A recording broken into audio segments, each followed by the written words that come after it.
Assalamualaikum warahmatullahi wabarakatuh. Bertemu lagi bersama saya di konten edukasi akademisi. Untuk kali ini kita akan membahas tentang pengembangan bahan ajar pendidikan agama Islam di perguruan tinggi. Nah, sebelum kita masuk di pembahasan ini, perkenalkan nama saya Waratul Hamro. Saya mahasiswa PAI S2 di Universitas Islam Negeri Maulana Malik Ibrahim Malang. Oke, jangan lupa kalian kalau setelah lulus S1 kuliah di Pasca Sarjana UIN. Oke, enak banget.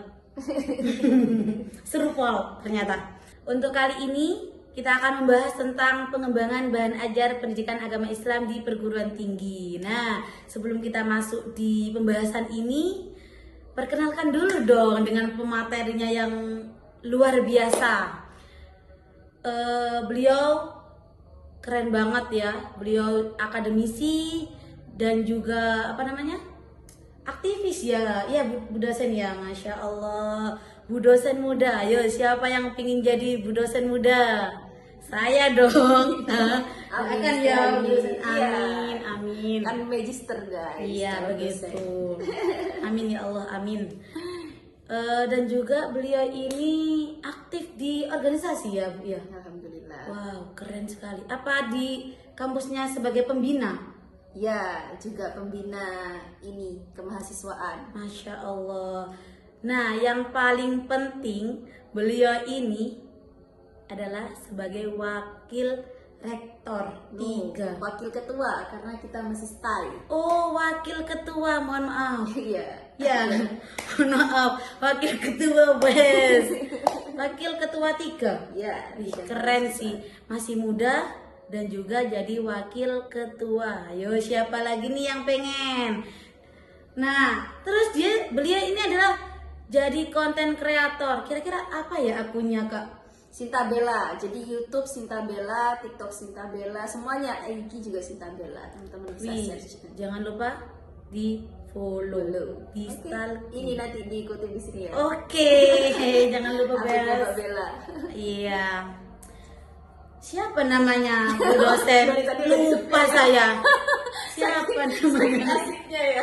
Iya, siapa namanya Bu dosen? Ya, nama saya Sinta Bella, teman-teman. Kalian bisa mengenal saya dengan sebutan Sinta, juga boleh Bella, terserah. Oke.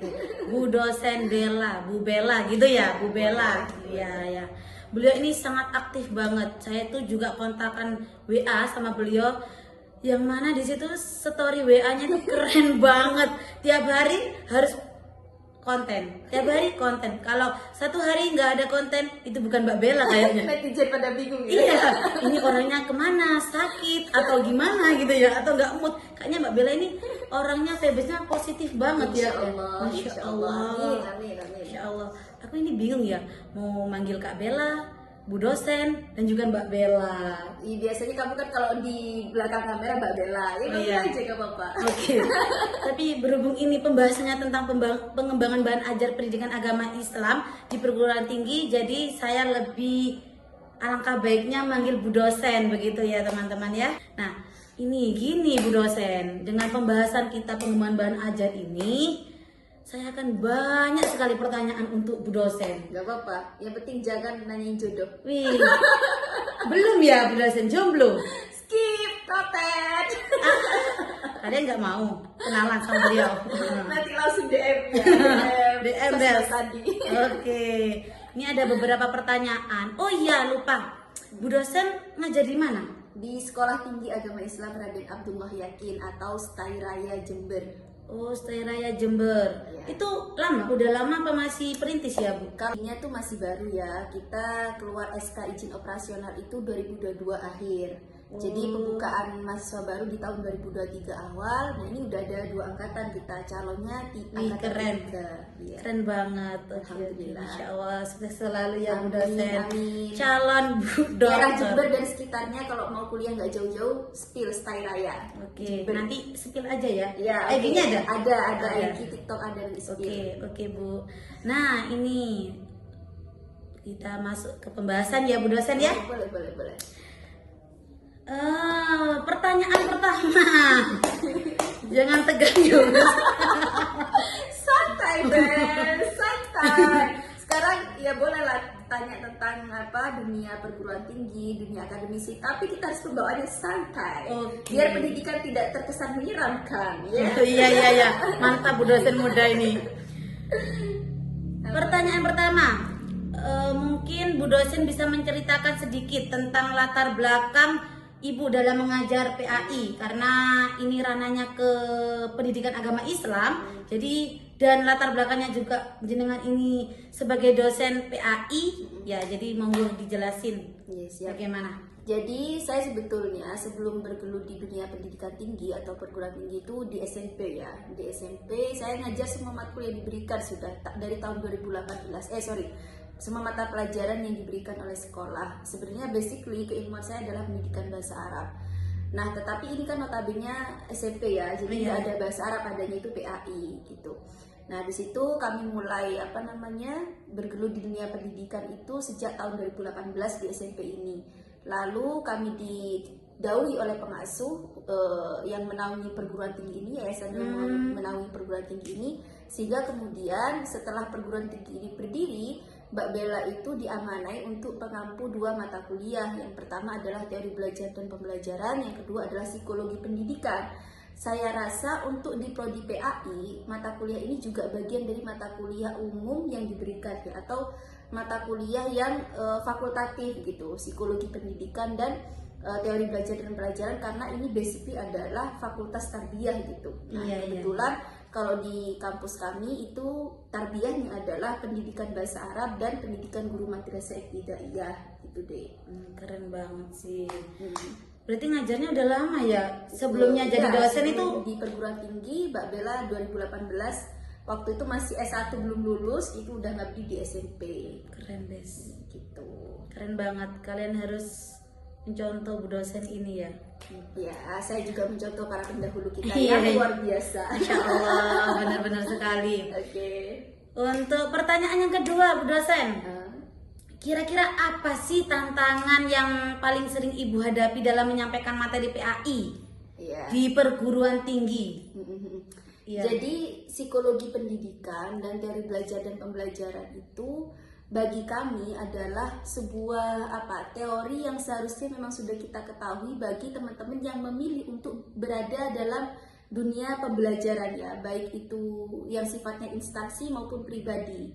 Jadi untuk mengontrol diri itu kita perlu mengetahui teori ini dan ilmu ini, itu ilmu psikologi pendidikan. Nah, tantangan, kalau dibicarain tantangan, kita itu berasal dari apa dulu gitu? Apakah dari konten materinya, ataukah dari peserta didiknya, atau sarana prasarana tersedia di perguruan tinggi? Nah, sejauh ini yang saya rasain betul ini, kami kan perguruan tinggi berbasis pesantren ya, yang notabene itu adalah teman-teman yang berangkat dari pesantren, atau teman-teman yang lulus SMA yang notabene juga SMA di pesantren, sehingga untuk mengadaptasi terkait bahasa-bahasa akademisi itu juga cukup effort ya, kecuali teman-teman diimbangi dengan membaca sendiri gitu. Dan jadi tantangannya itu kadang adalah untuk memahamkan bahasa-bahasa akademis, baik yang kaitannya dengan teori belajar dan pembelajaran maupun psikologi pendidikan gitu deh. Nah, seperti itu. Oh, jadi itu ya, kita jenengan sebagai dosennya itu lebih ke effortnya di situ ya. Soalnya dia notabene dari pesantren, yang mana dia belum tahu untuk bahasa-bahasa yang mungkin ini bukan hanya teman-teman yang dari pesantren ya, SMA, transisi dari SMA ke perguruan tinggi. Adaptasi ya. Adaptasi. Karena dulu kalau saya kan memang alumni pesantren yang masuk perguruan tinggi di luar itu ya, maksudnya bukan di pesantren saya ya, tapi juga sama effort juga untuk memahami bahasa-bahasa akademis itu gitu. Jadi saya rasa teman-teman ketika mengalami kesulitan seperti itu bukan hal sesuatu yang tidak wajar, tapi wajar karena dulu saya juga mengalami hal itu. Oke. Tantangannya adalah effort bagaimana cara kita menyesuaikan si mahasiswa baru ini untuk menerima materi ya, memahami materi yang Bu dosen sampaikan kayak gitu ya. Betul. Oke, mantap sekali. Tapi dari situ Bu dosen itu ya kayak tertantang. Iya, tertantang biasanya gitu. Jadi saya tuh sama teman-teman, sama saya tuh membahasakan mahasiswa saya itu sebagai adik-adik saya ya, karena Iya. saya senang ketika relasi belajar itu diharmonisasi atau ada dalam ruang lingkup kekeluargaan gitu. Jadi aku selalu tekankan kepada anak-anak, kalian pandang saya mbak gitu loh, sehingga enjoy. Jadi aku ketika bersama mereka, segala kendala itu bukan tantangan bagi saya, bukan suatu hambatan yang cukup krusial, tidak, tetapi enjoy aja gitu, menikmati gitu. Tapi untuk masalah ketika terkadang kan kalau kita merasa deket sama dosen, ada permisi ya, attitude-nya kurang ada sih. aman. Alhamdulillah. Masya Allah, keren sih. Berarti ini juga termasuk dari didikan dari Mbak Bella juga. Karena ya? saya selalu tekankan ya di selalu saya tekankan baik di materi teori belajar maupun psikologi pendidikan bahwa rel akhlak, konsep akhlak itu sederhana ya, sederhana menghargai dan menghormati yang tua dan kasih sayang terhadap yang muda.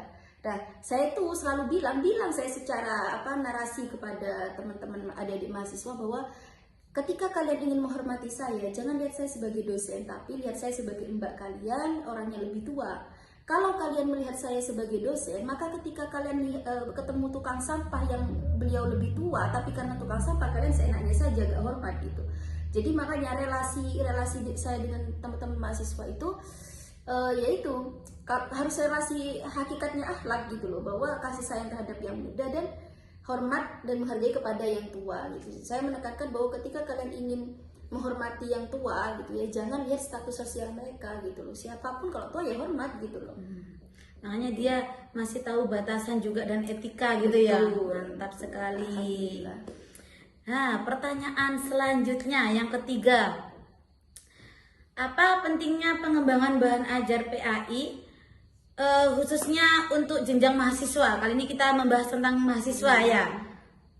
Kira-kira apa? Ya sangat urgent sekali ya pengembangan bahan ajar. Bahan ajar itu baik secara konteks maupun media penyampaiannya, nanti bahan ini itu harus sesuai dengan perkembangan zaman, modernisasi saat ini gitu. Karena gini, kalau kita hanya mengadopsi apa yang disampaikan oleh materi-materi yang mungkin ketika saya SD dengan sekarang itu notabene berkembang. Jadi jangan sampai kita hanya sifatnya ya, bahan ajar ini kan berupa LKS, modul dan sebagainya.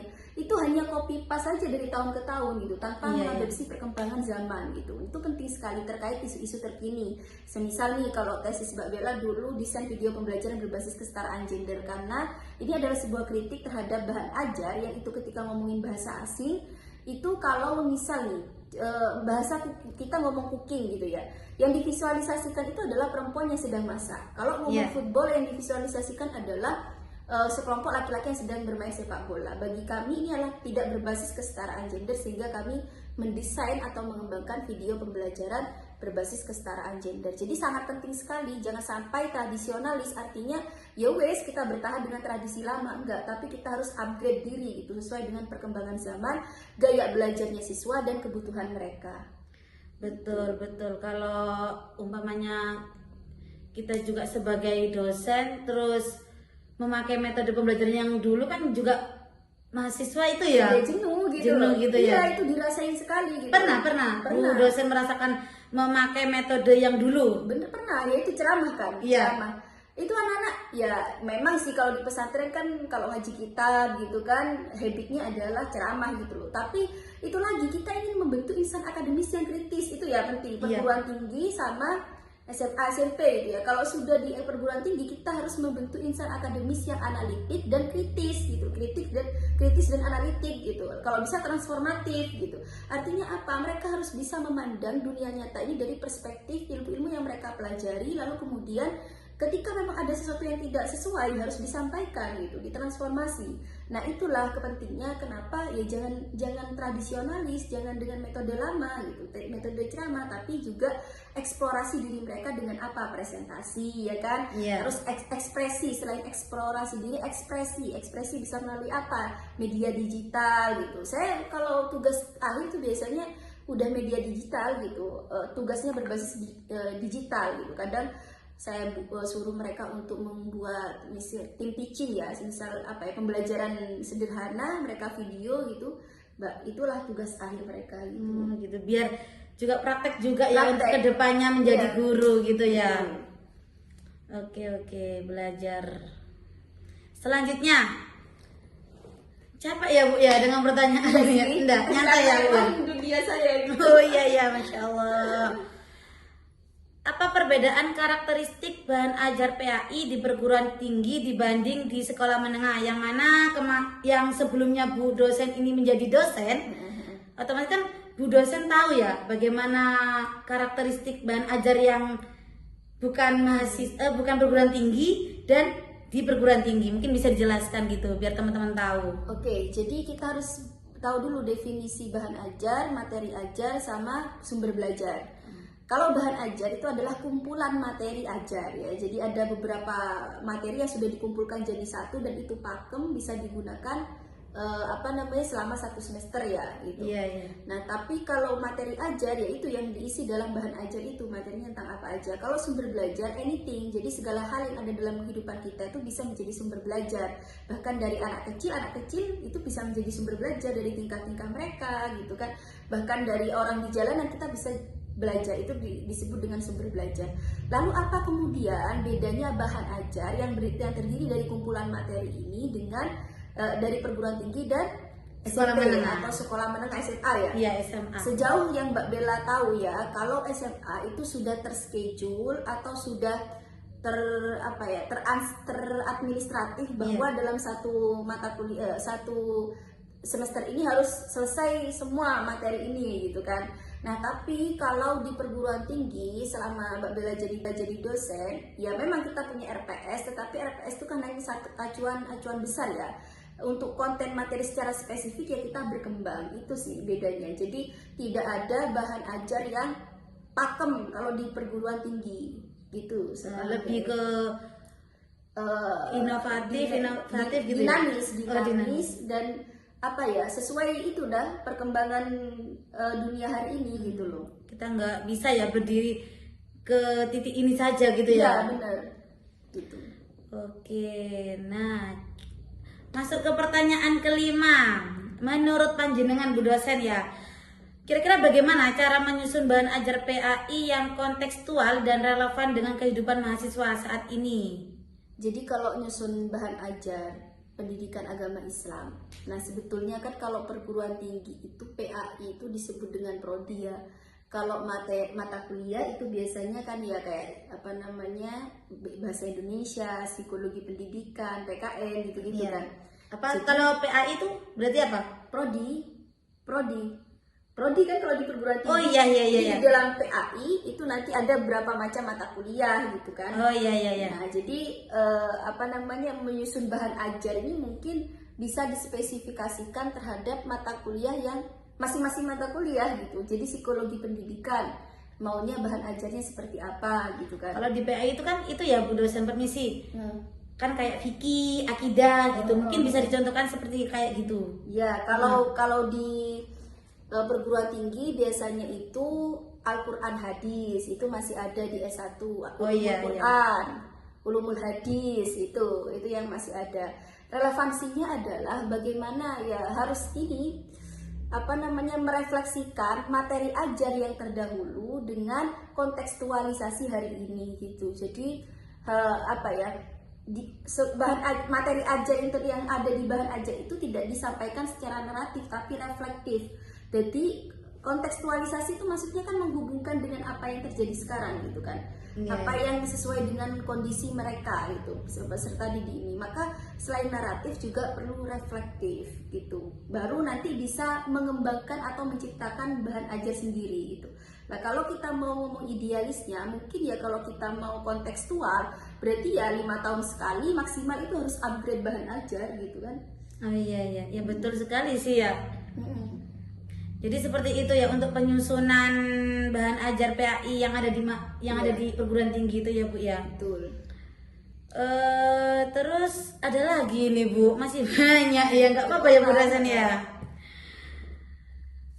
Apa saja kira-kira pendekatan atau model pembelajaran yang efektif untuk digunakan dalam bahan ajar PAI di kampus? Pendekatan dan model pembelajaran yang yang Bu Bella pakai mungkin yang ada di kampus Kalau saya ke teman-teman mahasiswa itu pendekatan psikologis dan sosiologis. Jadi pendekatan secara mental, fasenya mereka tuh ada di mana, posisinya teman-teman mahasiswa tuh ada di mana. Secara sosiologis, memungkinkan nggak teman-teman memperoleh bahan ajar yang sedemikian. Semisal saya kan berbasis pesantren ya, perguruan tingginya. Nah, ketika kemudian di situ taruhlah, karena saya nggak ngajar PAI ya, saya nggak tahu mata kuliah PAI. Taruhlah misal praktek merawat jenazah gitu kan. Ini kan dengan apa namanya ya, dengan yang basicnya teman-teman pesantren sudah memperoleh materi itu di dinia atau di pondoknya, itu kan apa namanya tidak relevan lagi kalau misal masih ada di mata kuliah gitu kan. Iya betul. Jadi itu kan bener kan kayak gitu. Iya. Pendekatan atau model pembelajaran. Ya, jadi saya tuh biasanya pendekatan sosiologis dan psikologis ke teman-teman. Lanjut lagi Bu dosen. Nah, sekarang ini kan dunia teknologi ya Bu ya. Ini kayaknya perlu dibahas banget Bu ya untuk terkait teknologi. Nah, saya mau bertanya nih, bagaimana peran teknologi dalam pengembangan bahan ajar PAI di era digital ini? Ya, saya tidak bisa mengatakan efisien atau efektif selama tidak melalui riset atau kemudian saya tidak membaca jurnal terkait bagaimana pengembangan teknologi dalam dunia digital. Tetapi kalau dilihat dari kondisi peserta didik atau mahasiswa per hari ini, memang digital itu sudah dunianya mereka secara mayoritas gitu. Kehidupan teman-teman ini lebih banyak di dunia digital gitu, sehingga ketika kita penyampaian materi melalui dunia digital itu lebih ngena ke mereka gitu, lebih meresap gitu ya, langsung dapat gitu. Selain poinnya mungkin langsung dapat, mereka itu tidak seperti sedang mendapat materi gitu loh. Nah, asalkan pengemasannya juga perlu di konsep bener-bener gitu, sehingga mereka sebetulnya dapat ilmu tapi nggak sadar kalau dapat ilmu gitu. Nah, contoh kalau di media sosial ya, kalau sebetulnya ya kalau kita ngomong efektivitas dan efisiensi, lebih bisa untuk ditonton atau lebih bisa untuk mengundang penonton itu ketika, mohon maaf, durasinya tidak terlalu panjang. Itu biasanya cuma 1 menit itu, karena ya itu kita tuh mudah bosan, apalagi yang sifatnya ngobrol aja. Ada itu konten di TikTok yang dia itu sebetulnya ngomongin tentang cara-cara sholat gitu, sama doa-doa sholat, tapi dikemas dengan guyon di masjid. Ada, nanti bisa search, aku lupa nama konten kreatornya. Jadi dia buat konten di masjid sambil guyon 1 menit, poinnya dapat, tapi bahwa kadang ini loh kalau ada jamaah baru datang itu harus bagaimana gitu, dan itu lebih ngena seperti itu. Nah, kalau kita di depan kamera selama ngomong panjang lebar itu sama aja dengan ceramah, hanya melalui audiovisual gitu aja. Jadi lebih teman-teman yang mahasiswa ini lebih ngehnya itu di video ya, lebih langsung dapat gitu. Video yang juga pengemasannya juga diperhatikan. Ternyata penting juga ya teknologi ini ya. Selanjutnya nih, kurang sedikit ya Bu dosen ya yang sabar. Bagaimana cara melibatkan mahasiswa dalam proses pengembangan atau evaluasi bahan ajar PAI? Bagaimana? Ya, pertama kalau kita mau melibatkan manusia itu dalam proses pembuatan kebijakan ya, termasuk pembuatan kebijakan bahan ajar, harus melalui tahapan yang dari awal gitu. Jangan tiba-tiba dilibatkan di evaluasi, tetapi memahami mereka mulai dari proses konsep, produksi, implementasi, baru evaluasi. Nah, itu juga kan yang ada di tahapan ketika kita ingin mengimplementasikan suatu metode media atau bahan ajar. Jadi di perencanaan, penerapan sama evaluasi juga semuanya dilibatkan. Kalau bisa mereka juga menjadi bagian yang memproduksi bahan ajar tersebut. Jadi melibatkan mahasiswa secara aktif mulai dari tahapan perencanaan, penerapan dan evaluasi, lalu produksi lagi. Oke, berarti nggak hanya ikut proses yang awal dan nggak hanya ikut proses di akhir gitu ya, harus mulai awal sampai prosesnya itu sampai evaluasinya begitu, biar hasilnya itu lebih ideal, biar ada hasilnya gitu ya. Bukan hasilnya lebih ideal sih, lebih ya pasti kalau kita yang yang memproduksi itu tahu melibatkan, kan ini ceritanya ngelibatin mahasiswa. Iya. Kalau yang dilibatkan itu tahu mulai dari awal sampai akhir, akhirnya kan pertimbangannya tidak egosentris, tidak subjektif, tetapi juga pertimbangan yang benar-benar real mereka alami. Kalau tiba-tiba dilibatkan di evaluasi, mereka tidak tahu bagaimana tahapan produksi, bagaimana penerapannya, lalu ketika mau proses evaluasi udah mereka disuruh lihat, disuruh gimana nih, kan gak mungkin. Nah itu yang pertama ya.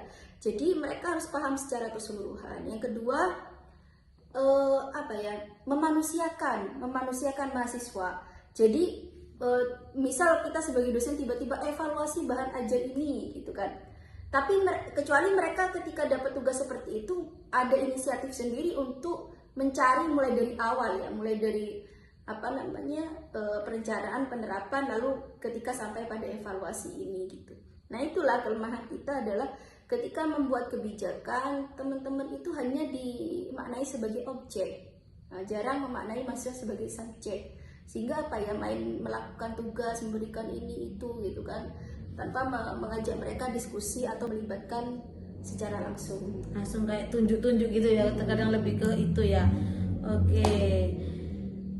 Selanjutnya, kira-kira nih menurut Mbak Bella ya kan sebagai dosen ya, seberapa penting sih nilai-nilai moderasi beragama dalam toleransi dalam isi bahan ajar PAI untuk mahasiswa? Mungkin bisa dijelaskan secara singkat saja biar saya tahu kok Mbak Bella capek.